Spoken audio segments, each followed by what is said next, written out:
Well, everyone, it's time for us to go and take a look at the iPhone 15 Pro and compare it against the Google Pixel 9 and see which particular phone is a better one for you. Now, both these devices are very nice. I like them a lot. And I will say, if you have all the money in the world, the Pro is probably going to be better. But I still think both these phones are bringing a lot of stuff to the table, and we'll talk about that throughout this whole entire video. If you want to pick up either one of these phones, though, links will be down in the description. You can get them from there, and you can help support the channel at the exact same time. Now, starting off with the outside of both, the iPhone 15 Pro, which came out just like not even that long ago, a little bit less than a year ago. On the front of this phone, you're getting a 6.1-inch Super Retina Extra OLED display. It's an LTPO OLED display, and it gets 120 Hz, fairly high resolution, dynamic island at the very top, but it's a very good looking phone, and I definitely do like having a phone like this. Very thin bezels all throughout as well, so this is like a very good looking phone, and I definitely do appreciate this because this is a more expensive phone overall than the Google Pixel 9. With the Pixel 9, on the other hand, you're getting a little bit of a bigger 6.3-inch OLED display. So this is a 120 Hz panel, and it definitely looks very good. I'm a fan of the way this particular panel looks, and I do feel like if you're going to go and buy a phone, either one of these are going to be doing, giving you a great experience. Both of these panels get very bright as well. So that's kind of another thing to keep in mind. I think the iPhone 15 Pro is the brightest iPhone display ever, where the Pixel 9's is a 2700 nit brightness panel, which is crazy large. I mean, that's a humongous brightness panel, or a humongous bright panel.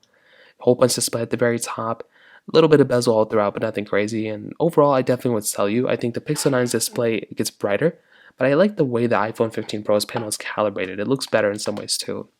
In terms of the rest of the bodies, you can kind of tell that both these are like more or less kind of the same thing. So if you're going to go and pick up one, definitely I would probably say the 15 Pro feels probably still more expensive in this day and age, but I think the Pixel 9 is still very nice. You have the volume buttons, you have the action button right here, nothing at the very top, USB Type-C ports on the bottom of both of these, which is really nice. You can see how much like dust is stuck inside my iPhone 15 Pro. At the very back side, a little bit of a difference here too. So on the iPhone 15 Pro, you're basically getting this triple camera setup, the Pixel 9 dual camera setup. You're getting a standard glass back on the back of the Pixel 9, where the iPhone 15 Pro is this frosted glass back. And the frosted glass back I think definitely feels more premium overall than the Pixel 9's, so just kind of keep that in mind. Wireless charging on both. The Pixel 9 is giving you reverse wireless charging though, which is such a nice feature to have. Unfortunately, the iPhone 15 Pro is not giving you that. You're getting IP certification on both. You're getting, a lot of overlap on both too. Like both of these feel like very expensive phones. I like the design language on both, right? Like if you're going to look at both these phones, they both look like very nice, good feeling expensive phones. But I probably would say that the Pixel 9's design looks a little bit more unique in a way because I've seen 20,000 iPhones that look like this.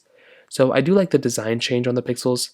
But I feel like the premiumness of the iPhone 15 Pro, with it having the triple camera, with it having the frosted glass back, probably feels a little bit more premium than something like the Pixel 9. So from that side, that kind of covers it up there too. Now from a software longevity perspective, this is also going to be somewhat of an interesting thing because both these phones are going to be lasting for quite some time. They're both theoretically probably going to last like another 6 to 7 years. The Pixel 9 is lasting like 7 years up until this point. I think the iPhone 15 Pro is probably going to last around 6 to 7 years from its release date, so it probably has like 6 more years left. So keep that in mind. If you're wanting the phone that's going to last you the longer period of time, it's probably going to be something like the Google Pixel 9. But the iPhone 15 Pro is still here to stay. This is still a phone that's still supported. It's still going to be here for many years to come. So it's not like really it's going to affect you today. And honestly, by the time both these phones are done getting software update, probably nobody's going to be using these phones by that point anyway. So it doesn't really matter that much. But they're still supported with software for kind of the same amount of time. So that kind of covers it up there. Now let's go into a speed comparison between both these phones. The iPhone 15 Pro has the Apple A17 Pro chip inside with 8GB of RAM, where the Google Pixel 9 has a Tensor G4 chipset inside with 12GB of RAM. So let's go and see which one's the faster one between both. Okay, there we go. All the apps are cleared out in the background, so let's get into it. App Store is 3, 2, 1. And with the Pixel 9, actually I think it was faster overall, but that's kind of what ends up happening whenever you load up some of these applications. Let's go and hop out of both of these. We do have some of these third-party apps we can go and test out. So let's get into it. Let's do Netflix, 3, 2, 1. And, okay, looked like that one was faster, but it looks like the 15 Pro actually was the faster one out of both of them. Let's go and try Thank You, 3, 2, 1. I totally messed that one up too. I could actually just restart this one. So let's just go and do that one again. So let's go and how about here? How about here? 3, 2, 1. Let's see what happens here. I think they're probably going to be roughly around the same time this time. And the 15 Pro was actually faster this time around, where the Pixel 9 is slightly slower. So kind of a unique, kind of interesting thing there. Hopping out of both of these, let's go and get into another one. Let's do snake force blocks, 3, 2, 1. And the 15 Pro again was the faster one here, with the Google Pixel 9 was slightly slower. So even with like kind of basic applications like this, we're already starting to see that something like the Google Pixel 9 is kind of doing a little bit of a slower job compared to something like the iPhone 15 Pro. Tempo run 1, 3, 2, 1. And with these games, again, they're very basic. I'll try my best to hop out, but I guess there were no pop-ups. And this one looks to be neck and neck. Maybe the Pixel 9 would be slightly faster here. And the Pixel 9 was like just a millisecond faster there if you're able to tell. So that one was like neck and neck there as well. Stack, 3, 2, 1. And I think the Pixel 9 was slightly faster to load into that particular ad. It was more or less kind of the same thing getting into this particular panel. Kind of the same thing going on here too, so not too many big differences. Hopping out of both these, let's go and top around 2, 3, 2, 1. And hopefully there's no pop-ups here either, but I guess we'll just kind of wait and see what happens.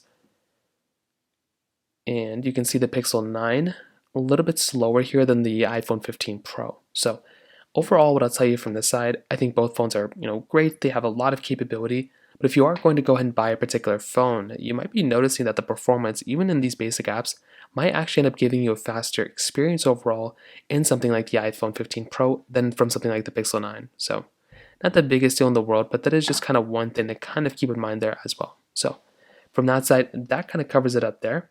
Now, in terms of the overall other experience, like from the camera side, this is also something interesting. So both are giving you, good solid cameras. The 15 Pro is giving you a triple camera setup, a wide ultra-wide telephoto lens. The Pixel 9 is giving you a wide and ultra-wide camera. So both are giving you cameras on the back, which is a very nice thing to have. Wide and ultra-wide camera here, wide ultra-wide telephoto lens on the iPhone 15 Pro. So that is a very, very nice thing to have overall. So if you're talking about specifically which one is better, it's probably going to be the iPhone 15 Pro. A phone like the iPhone 15 Pro is probably going to be giving you the overall better experience. So for one, you're getting 15x zoom with 0.5x zoom on the outside, which again is a super nice feature to have. And if you're going to go ahead and pick up a phone, I think that in and of itself is a very nice thing to have. Video mode, cinematic mode, slow mode, time lapse, also getting panorama mode. So I think overall this type of camera is very solid. It's not a perfect lens by any means, but this is still a very, very good camera, and it's probably going to be one of the best cameras you can probably buy for the next couple of years probably. The Pixel 9, I think this is a very good camera too. Again, 4K 60 on the front and the back, but you are missing out on that dedicated telephoto lens, which is really nice to have. But you're still maintaining like 8x zoom, which is like not half as much as this one, but still like not as much. Portrait mode, add me, long exposure, action pan, night sight, panorama mode. So there are still lots of modes built in inside of the Pixel 9 camera, but I think the quality of the iPhone 15 Pro camera is probably better than the Pixel 9's. So overall, what I'll tell you is I definitely do think the Pixel 9 is a good phone. You're getting a good display, brighter display than the 15 Pro, a longer lasting phone than the 15 Pro as well. But I kind of do think in every other area that is not a dedicated Android feature, it's probably better on the iPhone 15 Pro, but it's also slightly more expensive in the brand new market, but it's cheaper in the used market. So if you could swing for a cheaper one, I'd recommend going for the used market one, but regardless, that's kind of how both these phones kind of compare. If you have any other thoughts or questions, let me know in the comment section below. Hit the like button, that would mean so much, but definitely hit that subscribe button. More importantly than everything else, I love every single one of you guys. Hopefully I'll catch you guys in the next video. Peace out till then.